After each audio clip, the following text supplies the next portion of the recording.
Vamos para Efésios? Nós temos um texto longo hoje, então eu nem vou falar muito antes, porque você vai notar que o texto fala por si.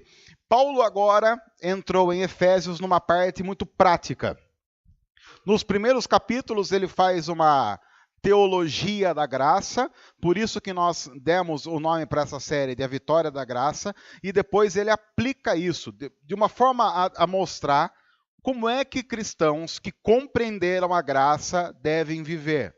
Então, uma coisa importante antes da gente começar o texto de hoje: só vale para quem entendeu a graça. Se você não entendeu a graça, ou seja, de que o que nós não temos porque merecemos. Temos porque Deus é misericordioso conosco e nos dá. O que nós temos porque Jesus conquistou na cruz e deu de presente para a gente. Se você não compreender as implicações disso, muito do que a gente vai falar hoje não tem sentido. Porque a palavra de hoje, quando você não compreende a graça, passa a ser uma palavra talvez opressora da gente achar que tudo isso depende só da gente, do nosso esforço. Veja que nós vamos falar sobre muita coisa que nós temos que fazer. Porque, claro, cristãos têm algumas obrigações. Mas lembre-se que por trás disso está o cenário da graça de Deus. De um Deus que nos ama, de um Deus que é extremamente misericordioso, de um Deus que tem cuidado de nós. Bom, nós vamos falar um pouco sobre isso no texto, mas a gente vai para ele. Nós vamos começar no versículo 17 de Efésios 4, e nós vamos caminhar pelo capítulo 5, e nós vamos terminar, deixa eu ver se eu me lembro aqui, em Efésios 5, 21. Mas vamos lá para o texto, ele vai ser projetado para que você possa acompanhar com a gente. Assim, eu lhes digo, e no Senhor insisto, que não vivam mais como gentios, que vivem na futilidade dos seus pensamentos. Eles estão obscurecidos no entendimento e separados da vida de Deus por causa da ignorância em que estão, devido ao endurecimento dos seus corações. Tendo perdido toda a sensibilidade, eles se entregaram à depravação, cometendo com avidez toda espécie de impureza.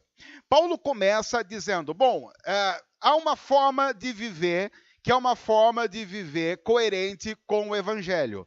E há uma forma de viver totalmente contrária ao Evangelho. É muito fácil, na época de Paulo isso já existia, e na nossa época talvez em muito maior escala. É muito fácil ver como não se deve viver de acordo com o Evangelho. Porque sim, a maioria das pessoas vivem de acordo com os padrões do seu próprio coração. Paulo, inclusive, diz, são pessoas que perderam a sensibilidade, se entregam à depravação de uma tal forma que cometem com avidez, com vontade, com desejo, toda espécie de impureza. No começo desse texto, ele está dizendo, eu insisto que vocês não vivam mais assim. Porque Paulo está reconhecendo que a fé cristã, de verdade, uma fé cristã séria, não pode caracterizar-se apenas por uma mudança de local de culto. E nós falamos isso aqui várias vezes, mas é sempre bom lembrar. A conversão a Cristo não tem a ver com mudança de igreja. Porque você pode mudar de igreja o quanto quiser, sem nunca ter se entregado a Cristo. E há muitos motivos que podem fazer você mudar de igreja. Quer ver só? De repente você está frequentando uma determinada igreja e você descobre que numa outra igreja há alguns amigos que estão frequentando e você gosta de estar com aqueles amigos são legais e você começa a frequentar uma determinada igreja apenas porque você tem amigos naquela igreja. Não necessariamente você encontrou a Cristo e a mudança de igreja foi provocada por uma conversão. Foi uma mudança que apenas foi legal porque agora você está sentado do lado de alguém que é seu amigo e que você pode sair depois e comer uma pizza. Outra coisa, a mudança de igreja pode ser porque de repente você gosta mais do pastor da igreja X do que do pastor da igreja Y. Então você pode estar numa igreja dizendo assim, eu estou aqui porque eu gosto do pastor. Agora, uma coisa interessante é que você pode gostar muito do pastor e não gostar nada de Jesus. É perigosamente possível que você goste muito do pastor da sua igreja, que você goste muito das pregações do pastor da sua igreja, sem amar em nada Jesus. Você se torna um simpatizante do pastor da igreja, ou pior, quando você ouve alguém falando sobre Jesus, você até acha interessante.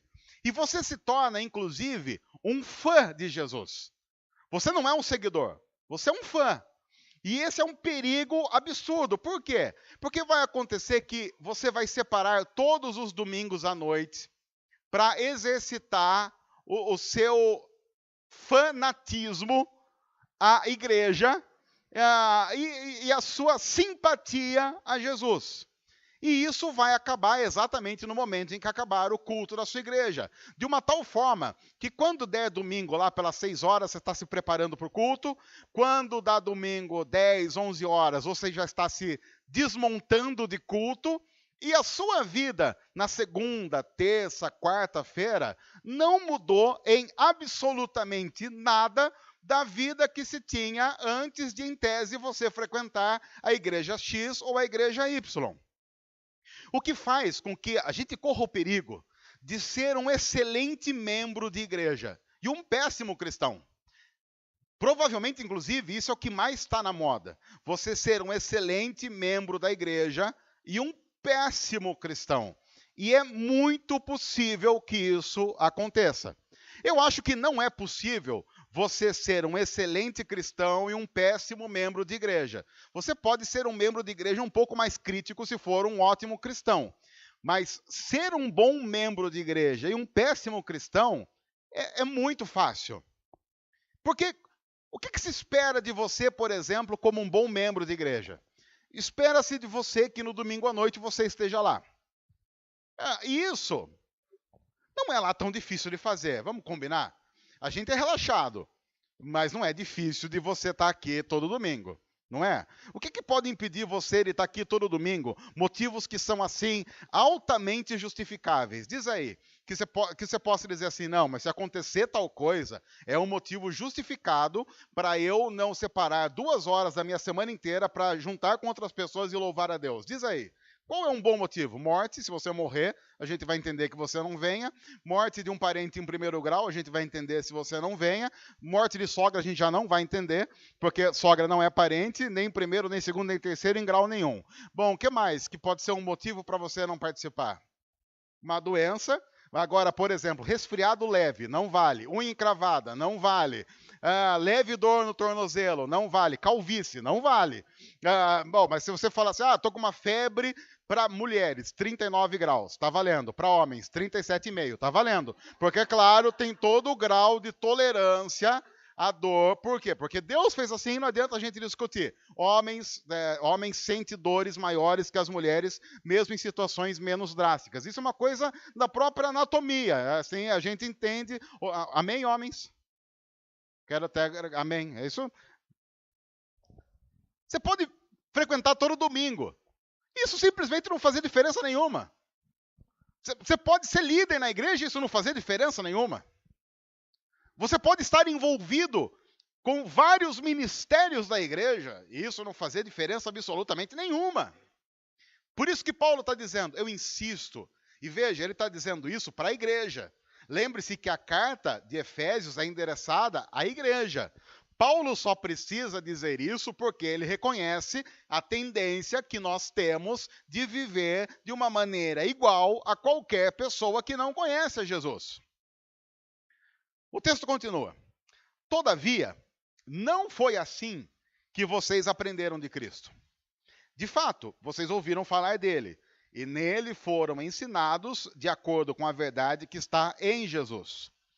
Quanto à antiga maneira de viver, vocês foram ensinados a despir-se do velho homem, que se corrompe por desejos enganosos, a serem renovados no modo de pensar e revestir-se do novo homem, criado para ser semelhante a Deus em justiça e em santidade provenientes da verdade. Há uma expressão que a Bíblia está usando aqui que é importante para a gente começar a compreender algumas mudanças necessárias na nossa forma de viver a vida que Deus tem nos desafiado. que é a renovação do modo de pensar. Paulo está dizendo, quanto à antiga maneira de viver, nós precisamos nos despir do velho homem, que se corrompe por desejos, e sermos renovados no nosso modo de pensar. Isso é importante porque a forma como nós pensamos molda as nossas ações. Nós agimos de acordo com aquilo que nós pensamos a respeito de qualquer assunto. É a forma de pensar que molda a forma como nós vivemos, porque nós vivemos de acordo com os nossos pressupostos. Então, se nós pensamos de acordo com os pressupostos X, as nossas reações serão de acordo com X. Se nós pensamos de acordo com o pressuposto Y, nossas reações serão de acordo com o pressuposto Y. Se nós pensamos a partir do pressuposto Jesus, as nossas reações provavelmente serão de acordo com o padrão que Jesus estabeleceu. Esse é um tipo de pensamento crítico que tenta nos moldar de acordo com os padrões que Deus tem estabelecido. E faz com que a gente, então, comece a viver de uma forma mais crítica. Porque, vamos pensar de forma prática, como é que a gente assiste televisão? E todos nós aqui acho que assistimos televisão. Eu não estou dizendo que você assiste péssimos programas na televisão, mas você assiste televisão. Talvez você assista só seriados. Talvez você assista só, sei lá, filmes. Talvez você assista só, sei lá, o que tá na moda na televisão aí? O que tá na moda, assim? Masterchef. Talvez você assista só Masterchef, não importa. E todos aqueles programas de culinária que não acabam mais na televisão. Talvez seja isso que você assista, mas geralmente, quando a gente vai assistir televisão, como é que a gente assiste? É mais ou menos assim. Você pega o controle, liga a televisão, senta no sofá e assiste. E assiste. E assiste. E se alguém fala X, geralmente o que a gente faz? X. Legal.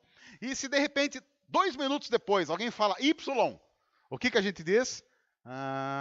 Y. E se alguém 2 minutos depois fala, não, nem X, nem Y, Z, o que a gente faz? É isso mesmo. Por quê? Porque a gente entra naquele ponto morto do cérebro. E a gente começa a assistir sem nenhum senso crítico. E aí, naturalmente, cristãos estão engolindo as piores coisas sem analisar o quanto aquilo é ruim à fé que nós professamos. Aquilo vai moldando a nossa vida sem que nós notemos, inclusive, o quanto aquilo é contrário ao que nós cremos. Tem alguns exemplos que são banais, mas mostram um pouco disso. Às vezes você está assistindo uma novela, e faz tempo que eu não assisto novela, mas eu não falo isso como alguém assim, eu não assisto novela por uma questão de princípios. Eu não assisto novela porque, sei lá, não tem mais rock santeiro, só por isso. Lembra de rock santeiro? Rock santeiro era bom demais, uma maravilha. Se tivesse rock santeiro, a gente tinha rock santeiro. Mas como que acontece novela? Aí tá lá, aí o cara trai a mulher na novela. Beleza, você está assistindo a novela. O que automaticamente você começa a torcer? O cara traiu a mulher. Você começa a torcer o quê? Para ela dar o troco. Dar o troco. E a gente fica assistindo a novela torcendo para ela dar o troco, porque se ele traiu a mulher tem que trair ele. E quando aparece uma cena de sexo da mulher com outro cara, porque ela está traindo o cara que traiu ela nos primeiros capítulos da novela, você faz assim, yeah! Embora você possa dizer, não, isso é apenas uma novela. Não, isso expressa a nossa forma de pensar. Isso expressa os nossos pressupostos. Porque nós não estamos sendo moldados pelo Evangelho de uma tal forma que a gente assiste aquilo torcendo por algo totalmente antibíblico, sem notar o quanto aquilo é antibíblico. O problema não é nem que a gente nota o quanto aquilo é antibíblico e diz assim, mesmo sendo antibíblico, eu vou torcer para que isso aconteça. Não, a gente não chega nem a esse ponto. A gente já chegou num ponto em que a Bíblia não nos molda de uma tal forma que a gente não consegue mais notar o que é e o que não é antibíblico. Porque nós não temos uma renovação do nosso modo de pensar, que só acontece quando diariamente e constantemente nós temos acesso à palavra de Deus no nosso quarto, no nosso banheiro, na nossa cozinha, na nossa sala, ou pensamos em Deus alguns momentos do dia. Cristãos, obrigatoriamente, são aqueles que, conforme vão vendo as coisas acontecerem, precisam pensar o que Deus pensa sobre aquilo. Precisam ter o senso crítico de imaginar o que Jesus diria a respeito daquela situação. Algumas coisas são aparentemente piegas, mas vamos imaginar o seguinte: se Jesus estivesse sentado do lado de você no sofá da sua casa, assistindo aquela cena, o que ele diria a respeito? Essa é uma coisa importante de se pensar. Agora, uma outra coisa importante de se pensar é que sim, ele está lá. É que a gente tem o costume de não notar que ele está lá, porque não temos uma renovação do modo de pensar que faz de Deus participante do nosso dia a dia. E Paulo está dizendo, você só vai se despir do seu velho homem, falando de uma vida totalmente lotada só de pecado, se você renovar a sua maneira de pensar. E renovando a sua maneira de pensar, você vai revestir-se do novo homem. Paulo está usando uma imagem de tirar uma roupa e colocar uma outra roupa. Lembrando o seguinte, a roupa que você veste diz muito a seu respeito. Você não pode ser definido pela roupa que veste. Mas que a roupa que veste diz muito a seu respeito, diz. Quer ver só? Se amanhã à tarde você encontrar alguém de sapato branco, meia branca, calça branca, cinto branco, camisa branca, o que ele é? Duas opções, médico ou pai de santo. Pode ser dentista, que é médico. Tá na área médica. Oi? Pode ser açougueiro. Agora, se ele tiver com bastante sangue, açougueiro ou um médico um pouco desastrado, talvez, que não deu muito certo ali, aconteceu alguma coisa. Agora, se ele tiver de terno e gravata, você também vai ter algumas pressuposições do que talvez ele possa ser. Sei lá, talvez se ele tiver de terno e gravata, você vai pensar assim, acho que é um advogado, acho que é o quê? Oi? É um político, aí você corre, aí você já corre. O pastor, pode ser que ele seja um pastor, aí você corre também. Se ele for um pastor político, aí você mata. Aí você já mata, já faz um... Não, tô brincando. Tá, gente, aí se tem algum pastor político assistindo, a pessoa vai ficar ofendida. A gente não pode ficar falando esse tipo de coisa. Não tem que matar, só torturar. Bom, a forma como você se veste diz algumas coisas a seu respeito. Paulo está dizendo, você tem que despir-se do velho homem e revestir-se do novo homem. O velho homem é aquele que propaga pecado. O novo homem é aquele que, conforme anda, propaga Cristo. O que Paulo está dizendo para a igreja é, vocês precisam viver de uma tal forma que, conforme vocês vão caminhando naturalmente no dia a dia, as pessoas em contato com vocês vejam a Cristo. Porque vocês foram tão renovados no modo de pensar e pensam tanto a respeito do que Cristo quer, que vocês já tomam o cuidado de falar como Jesus falaria, pensar como Jesus pensaria e tentar reagir como Jesus reagiria. Claro que nós não seremos nota 10 nesse quesito, porque a gente não é capaz disso. Mas o que acontece é que cristãos, usando a desculpa de que nunca vão conseguir ser nota 10 nesse quesito, estão satisfeitos com 0. E cristãos não são aqueles que usam a graça como motivo para total desgraça. Então Paulo diz, renovem a maneira de pensar. Sejam críticos. Não, o cristão não pode ser aquele que ouve qualquer coisa totalmente contrária à palavra de Deus e acha que isso é normal, acha que isso é natural, acha que a vida tem que ser assim. Porque a vida não tem que ser assim. A vida tem que ser de acordo com aquilo que Deus estabeleceu. Mas o texto continua. Portanto, ou seja, se você entendeu isso, Se você compreendeu isso, portanto, cada um de vocês deve abandonar a mentira e falar a verdade ao seu próximo, pois todos somos membros de um mesmo corpo. Quando vocês ficarem irados, não pequem. Apaziguem a ira antes que o sol se ponha. E não deem lugar ao diabo. Agora Paulo vai ser extremamente prático e nós vamos tentar ser práticos também. Alguns exemplos práticos que Paulo está dando do que significa viver de maneira diferente. Abandonar a mentira e falar a verdade. Você pode dizer assim, eu não sou mentiroso. Se você está dizendo não é mentiroso, provavelmente é a maior forma de que você é mentiroso. Porque ele não está dizendo apenas falar coisas mentirosas, mas portar-se de uma tal forma que a verdade seja escondida dos outros. É um estilo de vida que tem a ver com viver mentiroso. Entenda a ligação. Paulo está dizendo, se você é cristão e vive de uma maneira anticristã, o que você está fazendo? Você está mentindo. Então, cada um deve abandonar a mentira e viver do jeito que se é de verdade. Praticamente, Paulo está dizendo assim, se você é um sem vergonha, então pelo menos assuma isso. Seja um sem vergonha honesto. Agora, se você de verdade é um cristão, então viva como um cristão. Não esconda dos outros a verdade. Até porque quem abandona a mentira e passa a viver e a falar a verdade é alguém que vive pensando no próximo. Porque um dos grandes problemas do mentiroso é que ele pensa só em si.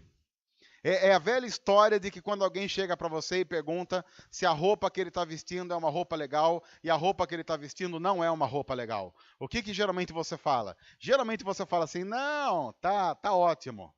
Por que a gente fala isso? A gente diz que fala isso para proteger a pessoa. Não, porque se eu falar o que eu penso, vai magoar a pessoa. Não, você tá com medo da pessoa se magoar com você. Você está se protegendo. Claro que há formas educadas de dizer a verdade. Você não pode olhar e dizer assim, não, tá parecendo um bujão. Tá ridículo. Depende, se você vai trabalhar no circo, tá ótimo assim. Essa é uma forma não inteligente de dizer a verdade. Mas você pode dizer, olha, se você está me perguntando, eu não sairia assim. Você pode não dizer por que eu sairia assim, porque você está ridículo assim. Mas a pessoa já entendeu. A pessoa que não fala a verdade se protege. E Paulo está dizendo, cristãos não são aqueles que se protegem. Cristãos são aqueles que protegem a verdade. Aqueles que vivem tentando se proteger, constantemente vão viver tentando se proteger, inclusive da verdade. Porque, vamos ser sinceros, a verdade dói. A verdade, muitas vezes, é extremamente desconfortante. Aí ele diz, irem-se e não pequem. Há uma linha tênue acontecendo aqui. Mas o que Paulo está dizendo é, o sentimento não pode dominar a ação. O sentimento quase que é inevitável. Se eu xingo você, automaticamente, provavelmente, você vai ficar com raiva de mim. E a tendência natural que qualquer pessoa tem ao ser xingada é o quê? É xingar de volta. Se eu der um murro em você, provavelmente você vai querer dar um murro em mim. Aí Paulo está dizendo, irem-se e não pequem. Não deixem que o sentimento, seja ele qual for, domine a ação ou reação de vocês. Vocês precisam ser mais fortes do que o sentimento. O nosso sentimento é de vingança. O nosso sentimento natural é de raiva. Dominem isso. Dominem isso. Porque pessoas que não conhecem a Cristo não precisam ser moldadas por Cristo. Pessoas que conhecem a Cristo precisam ser moldadas por Cristo. E Cristo, quando foi humilhado e ultrajado, não reagiu. Não reagiu porque havia um plano muito maior a ser exercido. E nós somos chamados a viver de acordo com Cristo. Uma das coisas mais interessantes que eu ouvi nessa semana, na conferência de Atos 29, de um pastor falando de sofrimento, ele disse, às vezes nós lutamos contra o sofrimento. E às vezes nós não entendemos por que a Bíblia diz que Cristo levou sobre si todo o sofrimento, mas cristãos ainda sofrem. E nós cristãos precisamos entender que nós ainda sofremos, porque se Cristo sofreu, nós precisamos mostrar com a nossa vida como foi a vida de Cristo. E se Cristo sofreu, é imprescindível que cristãos sofram para mostrar o que significa a vida de Jesus. Ninguém vive a vida de Jesus de maneira plena se não passar pelo sofrimento. O sofrimento faz parte fundamental, importante e indispensável daqueles que querem demonstrar como Cristo foi. Porque, segundo a própria Bíblia diz que Cristo foi um homem de dores e que sabe o que é padecer. E cristãos, quando sofrem, quando padecem, quando se entristecem, mostram também com a própria vida como foi a vida de Jesus. E o que importa é a vida de Jesus sendo refletida em nós. É por isso que nós nos iramos, não deixamos que a raiva domine as nossas ações e não reagimos. Nós não reagimos porque nós somos tontos, como alguns dizem. Ah, você não reage porque você é tonto. Não, nós não reagimos porque temos um plano superior que é demonstrar Cristo em nossa vida. E precisa ser muito forte para fazer isso. Porque você tem que vencer os sentimentos mais básicos que dizem que inclusive traz sobrevivência ao ser humano. Ele diz: apaziguem a ira antes que o sol se ponha. Depois do susto, do sentimento que brotou, busquem controlar isso.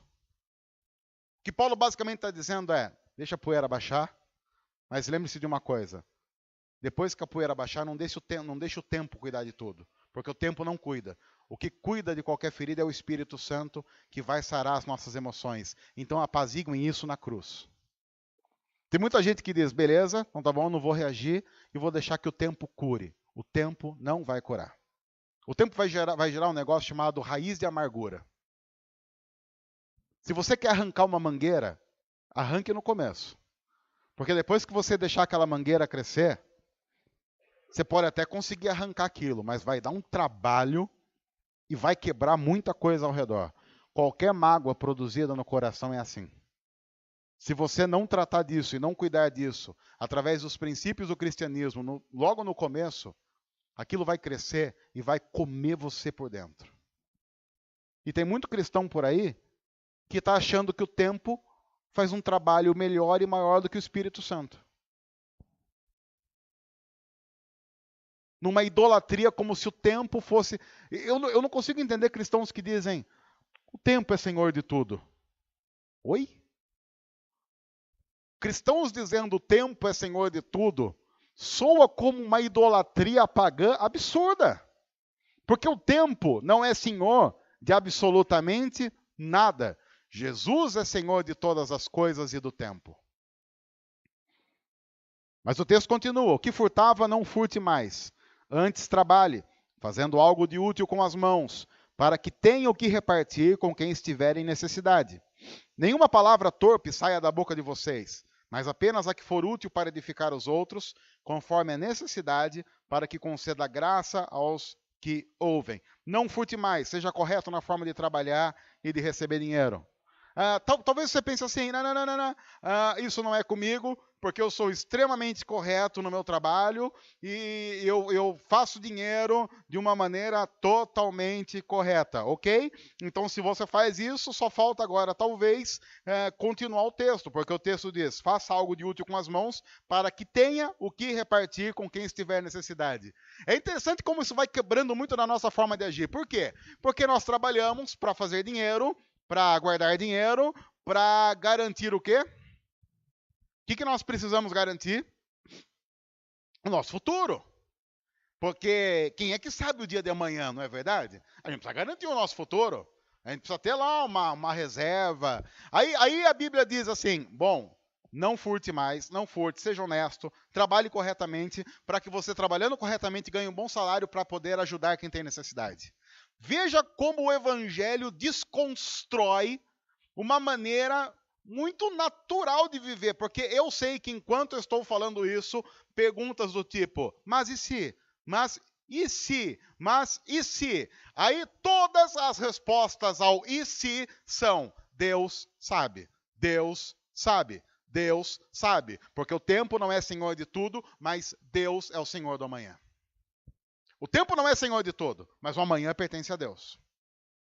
E se a gente não vive assim, não tem jeito de viver de maneira cristã. Porque, claro, você vai entrar numa loucura absurda e numa crise de ansiedade que é o mal do nosso século.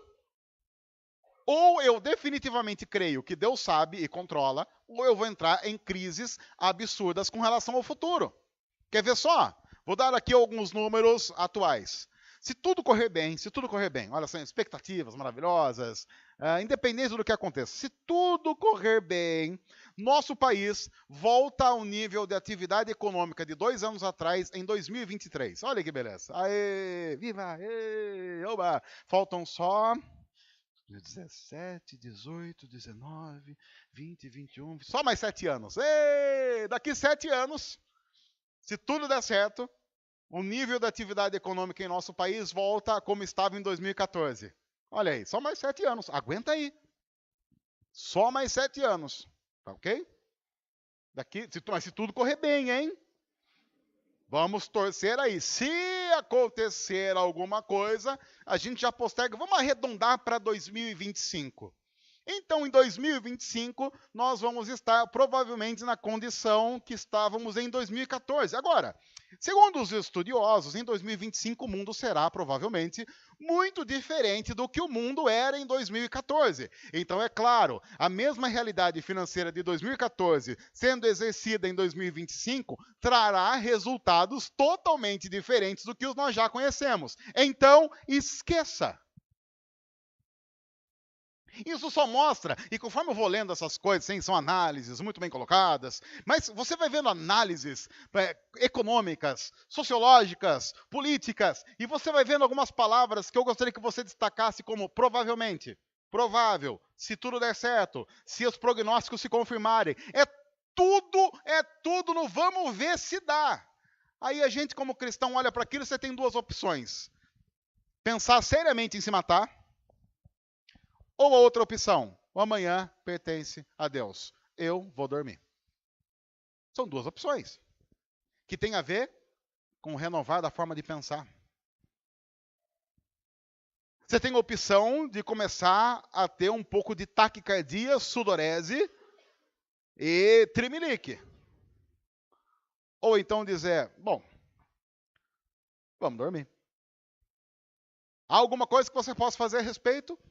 Não. Então ore, diga, Deus, está nas tuas mãos e vamos embora.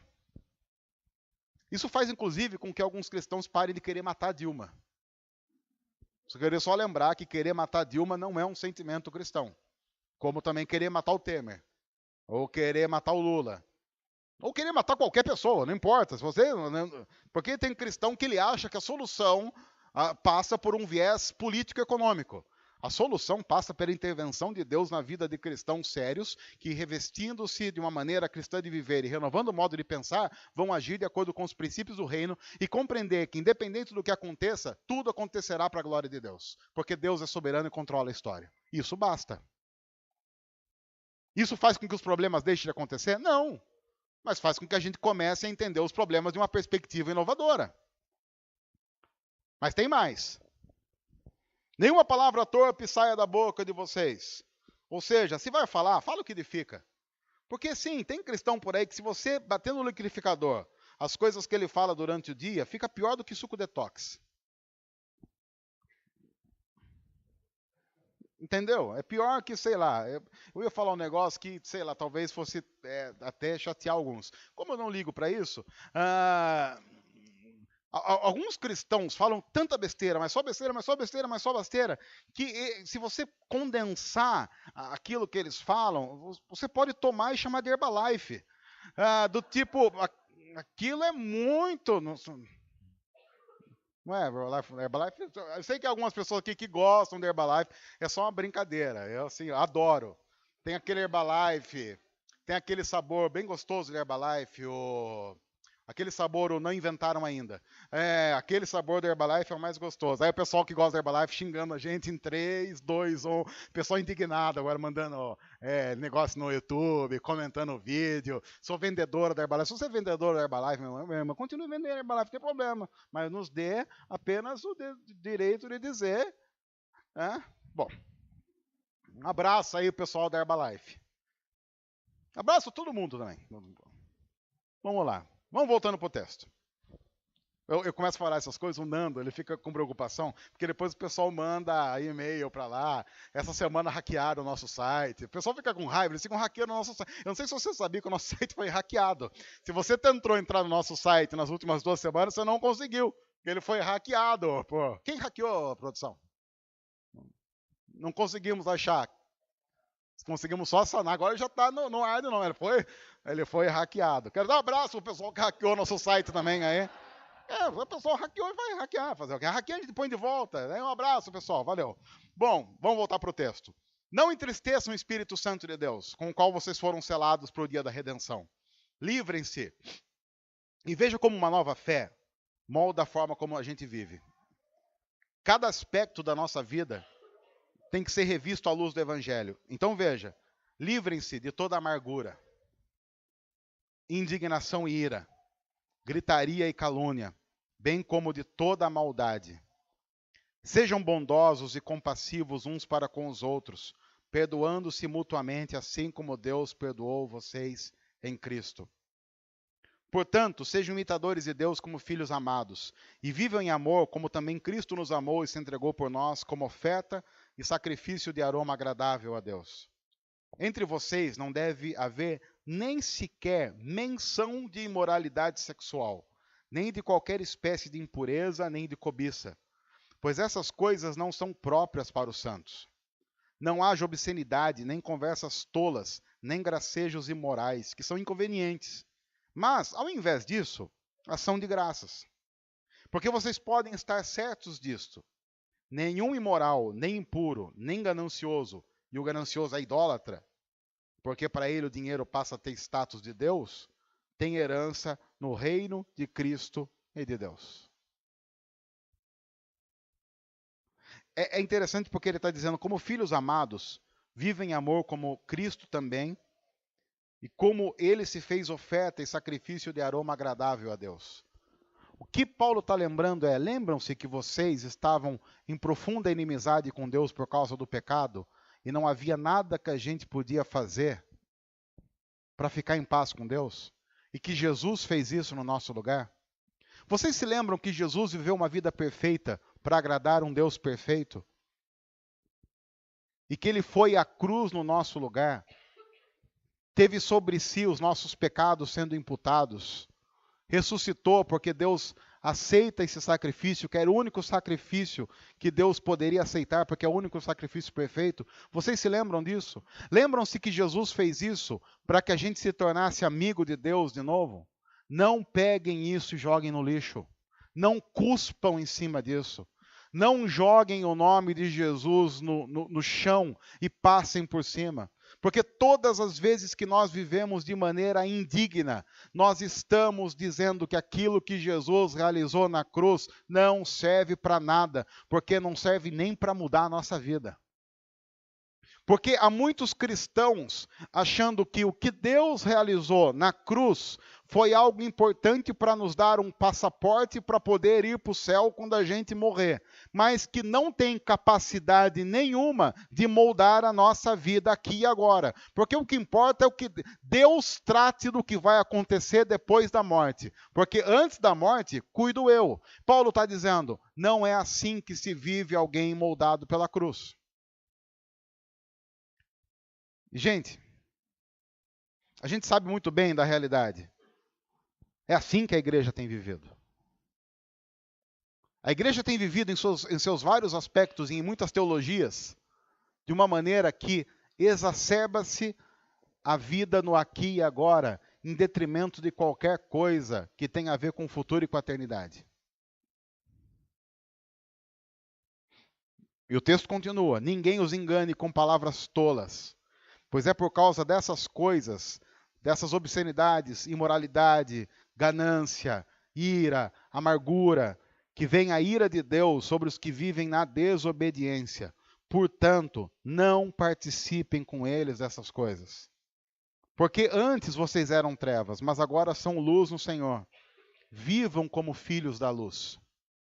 Pois o fruto da luz consiste em toda bondade, justiça e verdade, e aprendam a discernir o que é agradável ao Senhor. Essa frase é importante porque aprender a discernir significa, mais uma vez, compreender a importância de estar atento. Seja maduro, seja esperto. Comece a discernir. Faça análise das coisas. Não aceite tudo como sendo normal e natural apenas porque todo mundo está dizendo que aquilo é natural e normal.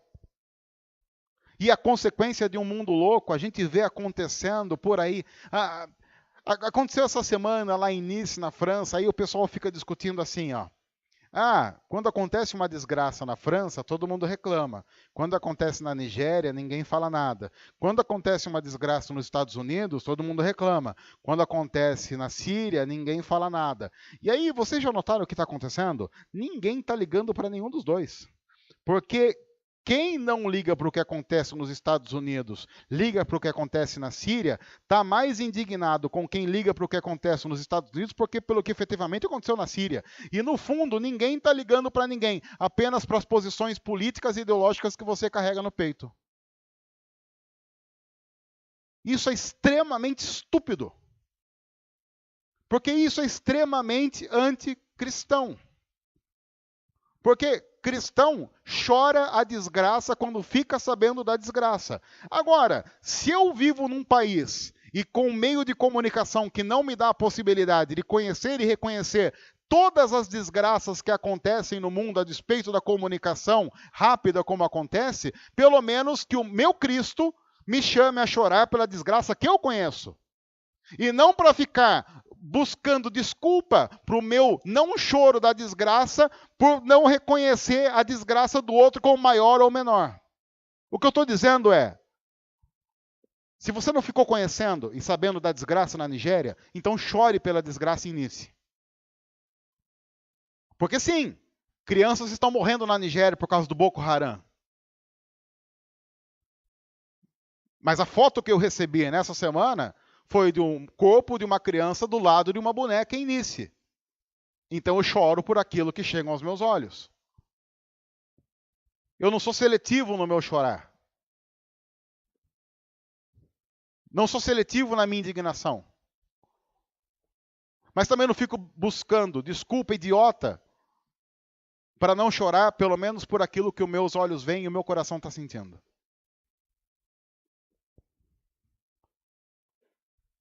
Jesus poderia chorar por muita coisa, mas ele chorou a morte de Lázaro, a despeito de muitas outras mortes estarem acontecendo naquele mesmo dia. Cristãos estúpidos do nosso tempo chegariam para Jesus e diriam assim: Jesus, chorando por Lázaro, né? Mas o Natanael aqui do lado, o senhor nem está ligando, né? Jesus chorou Lázaro, né? Que nada a ver Jesus chorar. Será que Jesus não sabe tantos quantos outros estão morrendo ao mesmo tempo? Cristãos aprendem a chorar com os que choram, sejam eles quem forem, mesmo o inimigo. Aprendam a discernir. Sejam espertos, maduros. Um cristão maduro diante da morte chora, não discute as causas. A causa eu discuto depois. Já imaginaram você ir para o hospital porque você descobriu que o filho de um casal amigo se machucou numa brincadeira? Imagine, e a criança está muito mal. Imagine que você foi chamado ao hospital porque você descobriu que o filho de um casal amigo estava brincando no parquinho, caiu, bateu a cabeça e está em coma no hospital. Alguns cristãos chegariam e diriam assim: bonito, em paz, nem para cuidar da criança.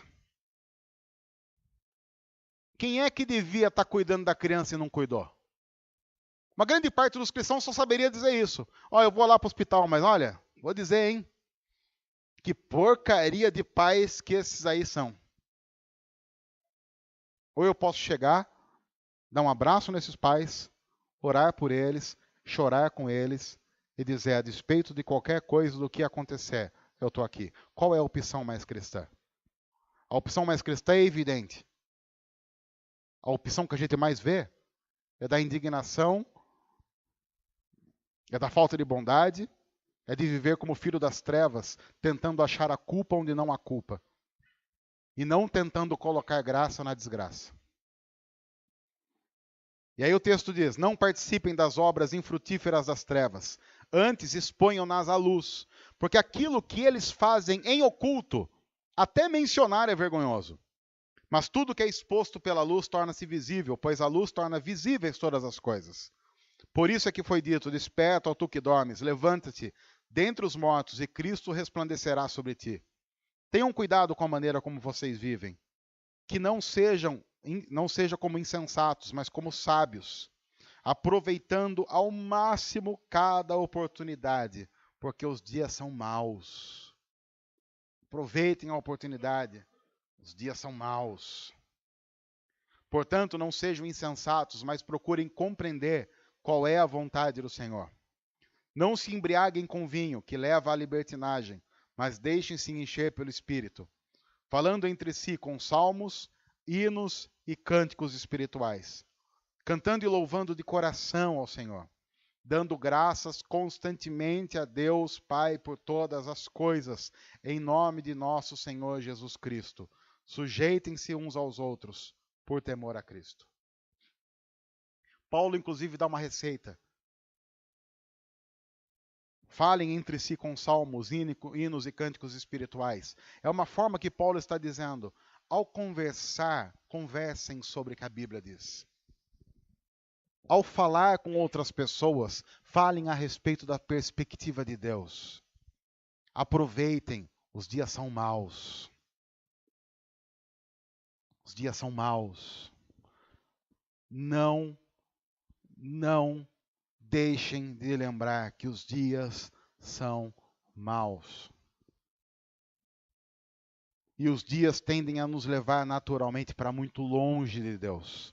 De uma tal forma que haverá um momento que a gente estará tão longe que já não sabe mais o caminho de volta. Tem gente tão longe de Deus, mesmo frequentando cultos domingo após domingo, que já nem sabem mais o caminho de volta para a vontade de Deus. E precisam de um milagre. Precisam de uma comunhão onde falar a Bíblia, onde cantar juntos, orar juntos, celebrar juntos, passe a ser a tônica, para que haja um reprogramar da mente para a glória do Senhor. É por isso que, inclusive, geralmente, quando acaba o culto e crentes se reúnem e vão para a pizzaria, qual é o assunto? Não é Deus, é qualquer outro. Porque a mente está programada a não falar sobre Deus. A mente está programada a não conversar sobre Deus. E a mente está programada a se proteger de Deus. Porque, claro, quando a gente fala sobre Bíblia, isso compromete a gente.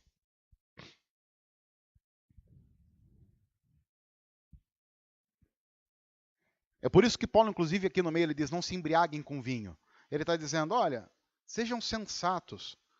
Veja, Paulo não está dizendo não tomem vinho. Isso é importante dizer, porque os cristãos, eles têm a tendência, nós temos a tendência natural a extremismos. O que não bebe vinho, e diz que não bebe vinho por causa da fé, não bebe vinho nem aquele cidras, ceras klebs. Que aquilo lá, porque aquilo lá, quem que inventou aquilo? Foi o diabo. Porque aquilo lá é ruim pra caramba.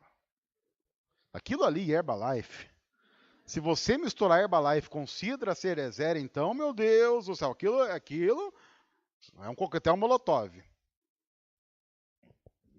E aí o cara, ele vira um chato vasculhador de cristãos tomadores de vinho. E aí tem os cristãos que falam que podem tomar vinho porque Deus deu liberdade para tomar vinho. Aí o que eles fazem? Eles tomam todos os vinhos do mundo. Ao mesmo tempo. Aí também não dá. O cara não consegue ser equilibrado. O cristão ele tem essa dificuldade. Por que ele tem essa dificuldade? Porque ele não entende que o equilíbrio parte de uma mente e de um modo de pensar controlado por Deus que faz com que eu não tenha que me entregar definitivamente a qualquer coisa a não ser Deus. E se eu não tenho que me entregar definitivamente a qualquer coisa a não ser Deus, eu não preciso me entregar nem ao álcool e nem ao não álcool. Seja ele em qualquer situação. Eu sou moldado pela moderação. O que me faz, inclusive, ser um cristão, que se eu noto que em momentos o consumo de álcool pode ser algo que não vai penalizar ninguém, eu consumo. Se eu noto que em algum momento vai penalizar alguém, eu não consumo. E não sou nem mais feliz, nem menos feliz por causa disso. Porque a minha felicidade não está enquanto eu tomo ou deixo de tomar, mas está em Deus que faz todas as coisas, é soberano sobre todas as coisas e molda a nossa vida. Simples. Simples assim. Renovação do modo de pensar, que faz com que a vida seja devotada a Deus e não aos meus sentimentos egoístas, gananciosos e estúpidos. E aí ele termina dizendo, por isso, sujeitem-se uns aos outros, por temor a Cristo. Porque numa comunidade de fé em que cristãos vivem assim, o que o outro pensa importa. A vida do outro importa. O sorriso do outro importa. A lágrima do outro importa. E eu quero viver em comunhão para o outro. Sirvo o outro e sou servido pelo outro. E assim caminhamos em comunhão. A pergunta definitiva é: se metade da população mundial vivesse assim, como seria o mundo? Para mim, essa é uma das maiores provas de que o cristianismo é totalmente viável. E se ele fosse praticado pela igreja, haveria um avivamento que começa em nós. Deus, nós reconhecemos profundamente o quanto nós nos distanciamos do Senhor. E nós nos distanciamos do Senhor porque isso nos interessa. Porque o Senhor sabe que nós flertamos com muito mais paixão com o pecado do que com tua palavra. O Senhor sabe que o pecado nos atrai mais do que a tua palavra. E nós reconhecemos isso como pecado. E pedimos perdão por isso. E queremos pedir que o Senhor transforme a nossa mente, o nosso modo de pensar de uma tal forma que sejamos críticos. Não criticistas, como muitos têm sido, criticando coisas que não precisam ser criticadas, sendo chatos, irresponsáveis e dominadores da vida dos outros, mas críticos com relação primeiramente ao nosso próprio pecado e buscando o bem-estar da igreja do Senhor numa vida de santidade. Ajuda-nos a fazer isso, Pai, e a entender que isso parte do Senhor como desejo do Senhor, para vivermos assim para a honra e glória do Teu nome. Em nome de Jesus. Amém.